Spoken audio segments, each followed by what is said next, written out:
واقعی پاکستانی فوج اسرائیل سے لڑنے جا رہی ہے؟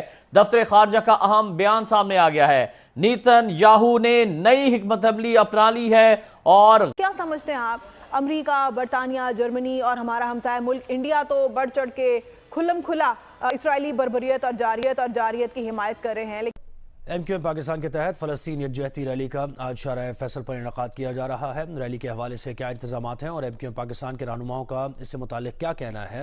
اہم خبر اپنے ناظرین تک پہنچا دیں کہ پیپلز پارٹی نے سینٹ اجلاس بلانے کے لیے ایک اور ریکوزیشن جمع کرا دی ہے۔ ریکوزیشن کے مطابق مسئلہ فلسطین پر بحث کرنے کے لیے سینٹ کا اجلاس فوری طور پر بلایا جائے، یہ کہا گیا ہے۔ پیپلز پارٹی کی جانب سے ڈاکٹر عارف الوی نے پاکستان میں فلسطین کے سفارت خانے کا دورہ کیا اور صدر مملکت نے اسرائیل کے ہاتھوں اندھا دھند قتل عام کا نشانہ بننے والے فلسطینیوں کے ساتھ اظہار یکجہتی کیا ہے۔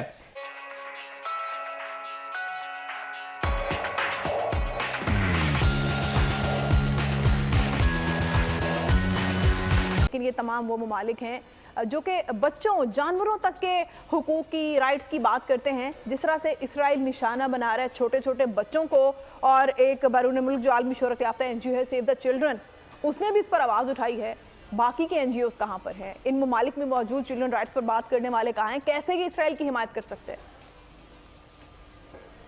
جی، کیونکہ دیکھیے اسرائیل جس طریقے سے اسرائیل نے جنم لیا ناجائز طریقے سے، تو اب اس ریاست سے آپ کیا توقع رکھ سکتے ہیں؟ اور یہی برطانیہ ہی تھا جس نے بیلفور ڈیکلریشن ایشو کیا تھا 2 نومبر 1917 کو۔ تو یہ تو وہی قوتیں ہیں، چاہے وہ عیسائی زائنسٹ ہوں یا اسرائیلی زائنسٹ ہوں، ان کا تو یہی معاملہ ہے کہ انہوں نے مسلمانوں کو کچلنا ہے۔ تو ہمیں مغرب سے، جو کہ بہت بڑی بڑی باتیں کرتے ہیں، ان سے کوئی توقع تو نہیں رکھنی چاہیے، سچی بات تو یہی ہے۔ لیکن افسوس اس پہ بھی ہوتا ہے کہ مسلمان دنیا بھی یکجا نہیں ہے۔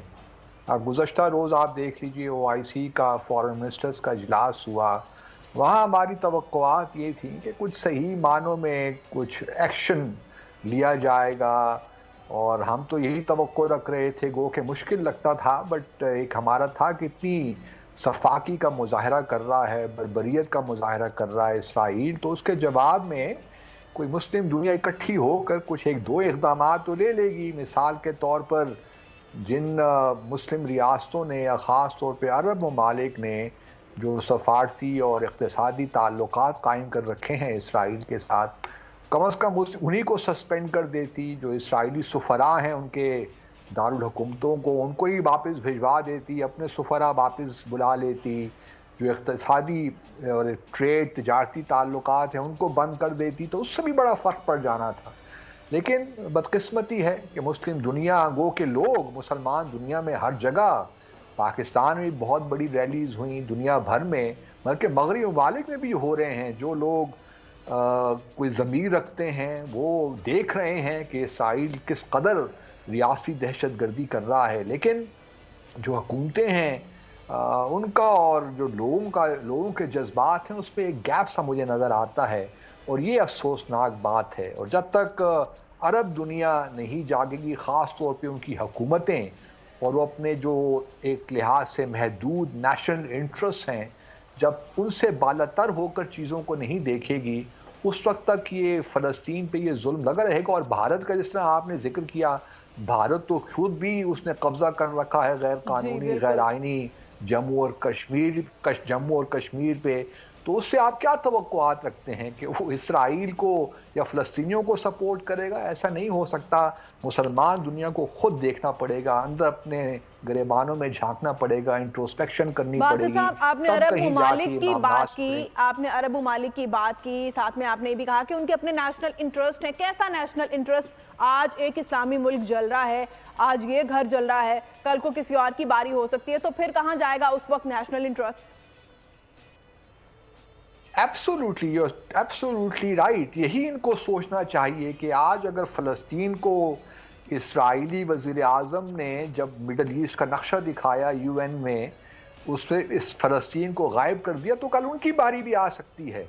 اسرائیل تو ایک بلی ریاست ہے، اور ان کا تو بالکل نیل سے لے کر یہاں تک بوسفورس تک ان کا ارادہ ہے کہ پورا جو گریٹر اسرائیل کا جو ان کا کانسیپٹ ہے وہ لے کر چل رہے ہیں۔ تو یہ بالکل آپ نے صحیح کہا کہ ان ممالک کو سوچنا چاہیے کہ یہ اگر فلسطین میں اگر ہم نے یہ جنگ ہار لی، مسلمان یہاں پہ فلسطین ختم ہو گیا، تو آگے ان کی باری بھی ہے. اور پاکستان کو بھی یہ سوچنا چاہیے کہ آج اگر اسرائیل کو فلسطین میں کامیابی ملتی ہے، کشمیر میں بھی ہوگا، تو ہمارے لیے تو بہت سیریس چیلنجز آگے آنے والے ہیں.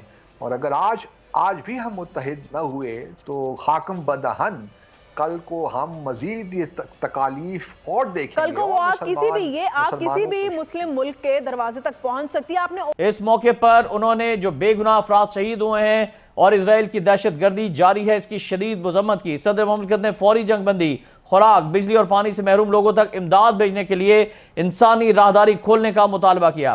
صدر مملکت نے اسلام آباد میں فلسطین کے سفیر احمد جواد ربیع سے بھی ملاقات کی. صدر مملکت نے پاکستانی حکومت اور عوام کی جانب سے فلسطینی عوام کے ساتھ یکجہتی کا اظہار کیا اور کہا کہ پاکستان ہمیشہ فلسطینیوں کے ساتھ کھڑا رہے گا. عارف الوی نے کہا کہ پاکستان صرف وہی حل قبول کرے گا جو فلسطینیوں کے لیے قابل قبول ہوگا اور اقوام متحدہ میں فلسطین میں ہونے والے مظالم پر بحث ہونی چاہیے.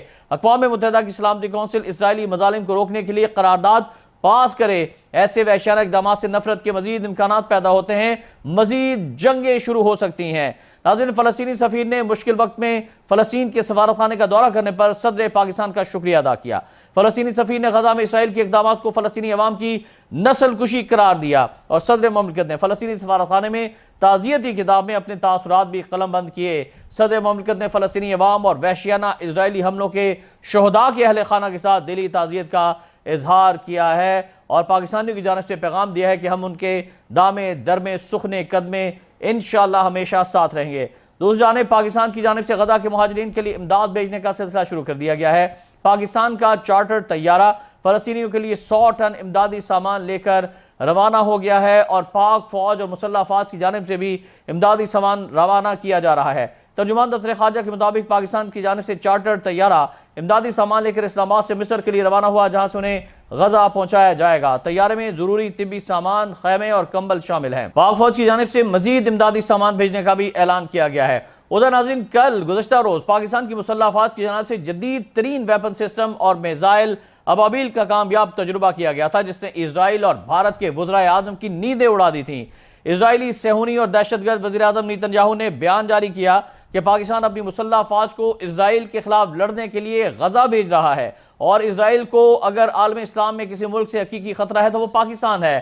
ناظرین، آج پاکستان کی جانب سے اسرائیلی وزیر اعظم کو منہ توڑ جواب دیا گیا ہے اور کہا گیا ہے کہ پاکستان چارٹر طیاروں کے ذریعے فوج نہیں، غذائی امداد اور ادویات غزہ بھیج رہا ہے. دفتر خارجہ نے اسرائیلی وزیر اعظم نیتن یاہو کا پاکستان سے خطرے کا بیان بھی مسترد کرتے ہوئے کہا ہے کہ پاکستان ایک پرامن ملک ہے. اسرائیلی وزیر اعظم کا پاکستان سے خطرے کے بیان کو ہم کبھی تسلیم نہیں کریں گے. پاکستان نے کہا کہ غزہ کی موجودہ صورتحال میں فوری طور پر غزہ میں فوج بھیجنے کا پاکستان کا فی الحال کوئی ارادہ نہیں ہے. اور یہ کہا گیا ہے پاکستان کی جانب سے کہ اقوام متحدہ سلامتی کونسل کی غزہ پر بحث سے پاکستان کو بہت مایوسی ہوئی ہے. صحافیوں کو ہفتہ وار بریفنگ کے دوران ترجمان دفتر خارجہ ممتاز زہرا بلوچ نے کہا کہ اقوام متحدہ سلامتی کونسل کی ذمہ داری ہے کہ اسرائیلی بمباری اور مظالم فوری طور پر بند کرائے. امیر جماعت اسلامی کے راشی حافظ نعیم الرحمان کا کہنا ہے کہ فلسطینیوں سے اظہار یکجہتی کرنے والی جماعتیں اپنا ایجنڈا واضح کریں. اسرائیل کو دہشت گرد اور حماس کو مظلوم قرار دیے بغیر احتجاج امریکی ایجنڈے کی تکمیل ہے. ہاسپٹل میں بم مار کے شہید کیا جا رہا ہے، ان سے اظہار یکجہتی ہے، لیکن ایم کیو ایم نے یہ جو اسٹیج بنایا ہے اس پر کوئی اپنا نام نہیں لکھا. ایم کیو ایم نے اہل کراچی کو دعوت دی ہے اور یہ کوئی سیاسی ایم کیو ایم کی ریلی نہیں ہے بلکہ یہاں پر تمام سیاسی جماعتوں کو، مذہبی جماعتوں کو، سماجی لوگوں کو، پورے اہل کراچی کو دعوت دی ہے کہ آئیں اپنے بھائیوں کے ساتھ اظہار یکجہتی